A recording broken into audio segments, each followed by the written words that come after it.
now at 11, a potential breakthrough to de-escalate the war in Ukraine, the steps Russia just agreed to. Plus, Aurora approves its homeless camping ban, but there are already doubts it'll help.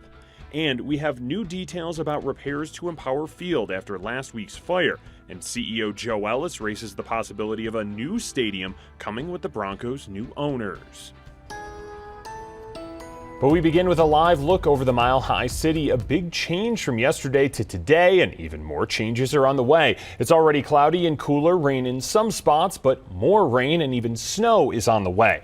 Let's get to Katie LaSalle with your Denver 7 forecast. A chilly and wet one out there today. It will be, yes. Jason, yesterday we saw highs in the upper 70s. Today we'll only top out in the 50s, and we're right there in Denver right now under a cloudy sky. We're seeing rain in areas, especially over the far eastern plains, and snow developing over higher terrain. Now, we don't have any advisories in place for Metro Denver, but we're under a cloudy sky with temperatures only in the high 40s and low 50s. Winter weather advisories are in effect, though, for most of Colorado's high country. That includes our northern, central, and southern mountains until midday on Wednesday and above 10,000 feet. We could be seeing some significant snow totals around 5 to 10 inches. Great news for a lot of our ski resorts. Now, for this evening, you can see right around 5 o'clock, more heavy rain expected in spots here over the Denver area. Chance for a rain-snow mix late tonight into early tomorrow morning. We'll talk more about any snow totals we're expecting and then the warmer days on the way still to come. All right, Katie, thank you. New this morning, the FDA has authorized another booster dose of the Pfizer or Moderna vaccines for people 50 and up. Before now, fourth COVID shots were only available for people who were immunocompromised. A woman was killed and another woman injured in a shooting early this morning in Aurora. It happened in the parking lot of an apartment complex near the Aurora Hills Golf Course. No details on a suspect just yet. And in Thornton, a person died in an apartment fire early this morning. Everyone else was evacuated and that fire is now out. 13 people were displaced and are getting help from the Red Cross. We're working to learn more about the deadly head-on crash between a semi-truck and a car this morning on Highway 93 between Golden and Boulder. A person in the car died. The crash sparked a small fire that was put out. And we just got an update on the NCAR fire burning just south of Boulder. Officials say it hasn't grown and containment is now at 80%. They're planning on taking advantage of the rain today and will move into a mop-up operation. Tomorrow marks 3 months since the Marshall fire, and now homeowners who lost everything in that fire are finally getting some answers about debris removal. Here's Denver 7's Christian Lopez. People can join a virtual meeting tonight where they can get the latest information on what that cleanup process is going to look like. In the meeting, there will be information provided on scheduling, prep work, notifications, costs, and what will and won't be removed in the cleanup process. Things like foundations, damaged driveways, and sheds will be part of the debris removal. Trees that present a safety hazard and damaged vehicles will also be included. This comes as we've seen some fast-moving wildfires pop up recently. A reminder that fire season is really year-round now. And we spoke with a climate expert at CSU who says that fire danger is high and it will remain high as the weather warms up. And just because we've had recent precipitation, there is not a complete recovery of that drought. So there are still a lot of dry fuels out there. We can expect this to be a continuing issue that we will be faced with. And back here in Boulder County, that meeting will take place at 6 tonight. You do have to register through the county's website. In the meeting, you'll have the opportunity to ask any questions that you might have. And once that cleanup process starts, it is expected to take a few months. So the hope is that it will be finished by this summer. Reporting in Louisville, I'm Christian Lopez, Denver 7. A ban on urban camping will start in Aurora next month. It narrowly passed City Council in a 6-5 vote last night. It requires 3 days notice before a homeless camp on public property is cleared. The city also has to provide people in that encampment an alternative place to stay. A new amendment includes providing storage for those whose belongings are moved. At last night's meeting, people were still split on whether this ordinance would actually help.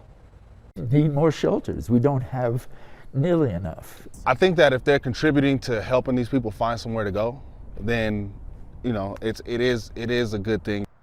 Denver, Boulder, and Fort Collins also have homeless camping bans. Mayor Mike Kaufman wants to ban new golf courses and grass in the front or side yards of new single-family homes. He says this is part of an effort to try to conserve water in the city as the population grows. The mayor says his ordinance would not apply to developments currently in the planning process or any projects with plans approved before January of next year. I think that this is about leadership for the state of Colorado. The state of Colorado has a water crisis. I think as people become more aware of the fact that we have a water crisis and we have to take additional measures, I think they're going to support this plan on a statewide basis, not just in the city of Aurora. Kaufman says the proposal has unanimous support by committee members and will go to a study session before heading to the full city council. Well, the Douglas County School Board is expected to hire its new superintendent tonight. The contract for Erin Kane is $250,000 per year for the next 4 years. She is currently the executive director at the American Academy Charter School. Kane also served as Dougco's interim superintendent. That was from 2016 to 2018. Happening today at the state capitol, a committee will discuss legislation to make housing more affordable in Colorado. The bill creates 2 grant programs. One would help local governments and nonprofits invest in affordable housing projects. The other would add funds to the state treasury for affordable housing and infrastructure. As Coloradans watch home prices and rents skyrocket, Broomfield will break ground today on a new affordable housing complex.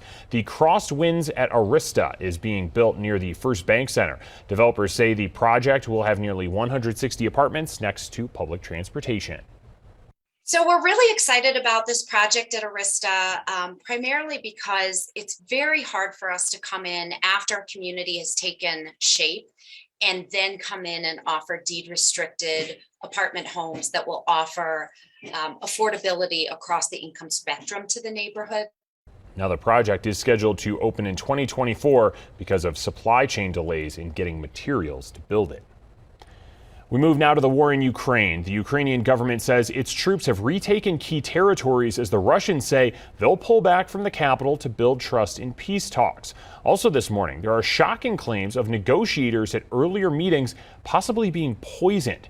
ABC's Ike Ajachi is following the latest from Washington. Today, a shocking claim of an attempted poisoning. A source telling the Wall Street Journal 2 Ukrainians along with Russian oligarch Roman Abramovich suffered symptoms consistent with a chemical poisoning after a meeting in Kyiv earlier this month. The men, who have since improved, consumed only chocolate and water in the hours before the symptoms appeared, which included red eyes, constant and painful tearing, and peeling skin on their faces and hands. Abramovich was clearly feeling well enough to participate in a fresh round of peace talks with Ukraine and Turkey today. After nearly 5 hours of negotiations in Istanbul, some progress, as the Russians called the discussions constructive, telling reporters military activity near Kyiv and Chernihiv will be curtailed to increase trust between the sides. For their part, the Ukrainian negotiators say they won't discuss conceding any of their territory to Russia right now, adding that they want to involve other countries in the talks in 2 weeks to establish security guarantees for Ukraine if it were to come under attack in the future. A live webcam over the city of Mykolaiv caught the moment a Russian missile struck a government building. Ukrainian emergency services releasing this video showing the missile flying by. Moments later, smoke from an explosion fills the screen. The Ukrainian government releasing this photo showing the Mykolaiv Regional State Administration building with a massive hole in its center. It comes as Ukraine claims an important victory in the suburbs of Kyiv. President Zelensky says Ukrainian forces have retaken the city of Irpin, stopping Russia's push to encircle the capital. In this Ukrainian military video, you can see Ukrainian troops driving through Irpin streets. Meanwhile, the international channels are still active. This morning, President Biden holding a call with the leaders of Germany, France, Italy, and the UK to discuss the latest developments in the Russian war on Ukraine. Ike Ajachi, ABC News, Washington. The Pentagon says it may need more money because of the war in Ukraine. This year's budget was finalized before the war. Congress already approved $13.5 billion in emergency funding earlier this month. The Pentagon says it's planning to increase production of its missiles as it sends weapons to Ukraine. Ukraine is requesting the U.S. deliver 1,000 missiles daily. These new weapons will go toward refilling the Defense Department's depleted stock. Broncos CEO Joe Ellis says it could be a challenge to get repairs done to Empower Field before the team's home opener later on this year. The stadium was damaged in a fire last week. Now, Ellis says it's affecting 200 seats and 14 suites. Denver Fire says the fire was accidental and they're still investigating. But there is some good news. Summer concerts won't be impacted. And the Broncos say when the team gets a new owner, they will look at upgrades to Empower Field, which could cost up to $500 million. I believe the stadium's in good shape. We believe there are some significant upgrades that need to be done and can be done to improve it, to keep up with many of the others around the league. Will it ever be SoFi or Allegiant? Probably not. The new owners could also consider building a new stadium, which could cost $2 billion. We checked. The average age of an NFL stadium is 19 years old, and Empower Field is 21 years old. Well, 30 years after the Americans with Disabilities Act became law, there are still cracks in the system. I can't tell you how many times I hear people say, gee, I thought the ADA took care of all that. We're talking to people in our community forced to make dangerous choices due to poor infrastructure.